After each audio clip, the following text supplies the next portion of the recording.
চোরা পথে ট্রাক্টর ভর্তি করে যখন নিয়ে চলে যান, আপনি কেন নাকে তেল দিয়ে ঘুমান? প্রশ্ন করুন। যে সামনে তো আবার লোকসভার ভোট, যখন গোটা ঘাটাল রাজপুরের এই পাটটা বর্ষার সময় জলের নিচে চলে যায়, কেন আপনি নাকে তেল দিয়ে ঘুমান? কেন? যখন গোটা পশ্চিমবঙ্গের শিক্ষা ব্যবস্থাটা একদম ধুলাই চলে যায়, তখন কেন আপনি নাকে তেল দিয়ে ঘুমান? বিবেক জাগ্রত করার জন্য তো আপনাকে সংসদ করা হয়নি। আপনাকে সংসদ করা হয়েছিল যে যে জেলার থেকে বর্ণ পরিচয়, যে জেলার থেকে ঈশ্বরচন্দ্র বিদ্যাসাগর, যে জেলার থেকে মেয়েদের স্কুল শিক্ষা, যে জেলার থেকে প্রাইমারি স্কুল শিক্ষা, যে জেলার একটা মনীষীর মধ্যে থেকে একজন বীরের মধ্য থেকে গোটা দেশে শিক্ষা ব্যবস্থার প্রবর্তন হয়, সেই জেলার একজন মানুষ হয়ে সাংসদ হয়ে যখন গোটা রাজ্যে শিক্ষাকে ভেঙে তছনছ করে দিতে চাইছে, তখন আপনি কোন কোম্পানির তেল ব্যবহার করছেন ঘুমানোর জন্য? দিন আমাদেরকেও। আমরাও চাই দেখতে, বুঝতে, আমরাও চাই পরখ করতে कि हमको देखने में अच्छा है, हम लिपस्टिक पाउडर और हिमानी अच्छा लगाते हैं और हमको फ्री में आपको देखने मिलेगा, इसीलिए हमको ভোট দাও আর আমাকে দিল্লিতে পাঠিয়ে দাও আর আমি একটা পাউট করে সেখানে সেলফি নিয়ে আর বাড়িতে ফিরে চলে আসব, আর গোটা জেলা, গোটা সংসদ এলাকা আর গোটা এলাকার রাজ্যের মানুষের জন্য আমি একটা কুটো কেটে দুটো করব না।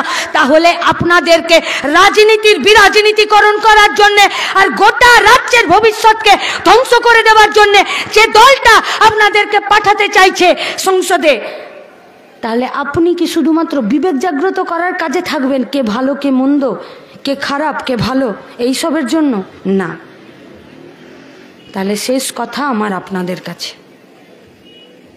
দেখে নিয়েছেন, বুঝেও নিচ্ছেন, জিনিসপত্রের দাম থেকে শুরু করে ওষুধপত্রের দাম, বই খাতার দাম থেকে ইলেকট্রিক বিলের দাম, কাজের জায়গার থেকে পরিযায়ী শ্রমিক, ফেরত আসা লাশ, স্কুলের বন্ধ হয়ে যাওয়া গেট, মিড ডে মিলের থালা থেকে পুষ্টি উধাও, গোটা রাজ্যের মেয়েদের পুষ্টি এবং তাদের ভবিষ্যৎ খারাপ, স্কুলের কলেজের মাস্টারমশাইদের কলার ধরে টেনে হিড়হিড় করে মার দেওয়া, পুলিশকে টেবিলের তলায় লুকোতে বাধ্য করা, মিডিয়ার লোকজনদেরকে পিটিয়ে সোজা করে দেওয়া, আর পুলিশের গাড়িতে বোম মারা, আর যদি দিল্লি থেকে লোক আসে তাহলে কেলিয়ে খেদিয়ে দেওয়া।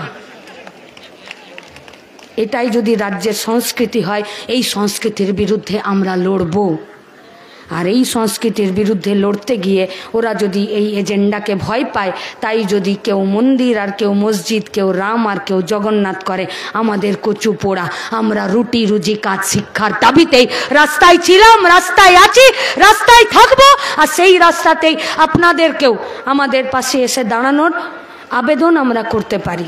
আমরা আবেদন করতে পারি যে সম্মেলন হচ্ছে, সেই সম্মেলনে আগামী দিনের লড়াইয়ের রাস্তা তৈরি হবে। যে সম্মেলন, সে সম্মেলনে কেউ পকেটের টাকা দিয়ে নেতা হতে আসেনি, নেতা হয়ে রাস্তায় থেকে সুদীপ্তর খাতাতে নাম লিখাতে পারবো কিনা তার জন্য ছটফট করে আমাদের কমরেডরা, সেই লড়াইয়ে থাকে। আমাদের কমরেডরা সেই লড়াইয়ে থাকে যে জানতো একবার যাবে, মানটা এক নম্বরে মাথার উপরে থাকবে। তাই তো আজও রোহিতের মারা আমাদেরকে বলে পাঠায়, একটা রোহিত গেছে, অসংখ্য রোহিত রাস্তায় আছে, লড়ে যাও।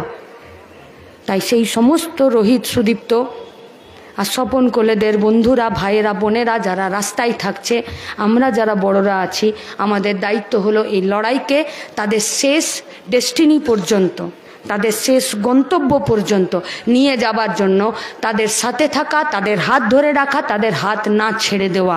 আমরা ছাত্রদেরকে যুব আন্দোলনের পক্ষ থেকে শুধু এটুকুই বলতে পারি, লড়ে যাও, তোমাদের লড়াই আমাদেরকে শেখায়। আর তোমরাই বলো, পড়তে গেলে লড়তে হয় আর লড়তে গেলে জিততে হয়। তাই যে লড়াইটা জেতার জন্য, সেই লড়াইটা জেতার জন্য তোমরা যখন রাস্তায় আছো, তোমাদের সাথে পাশ ফিরে তাকালে, পিছন ফিরে তাকালে তোমরা তোমাদের দাদা দিদি কাকা কাকিদের পাবে। ভয় নেই, ভয় তোমরা পাও না, শুধু সামনের দিকের যে লক্ষ্যটা, সেই লক্ষ্যে অবিচল থেকে আরো এগিয়ে যাও। আমরা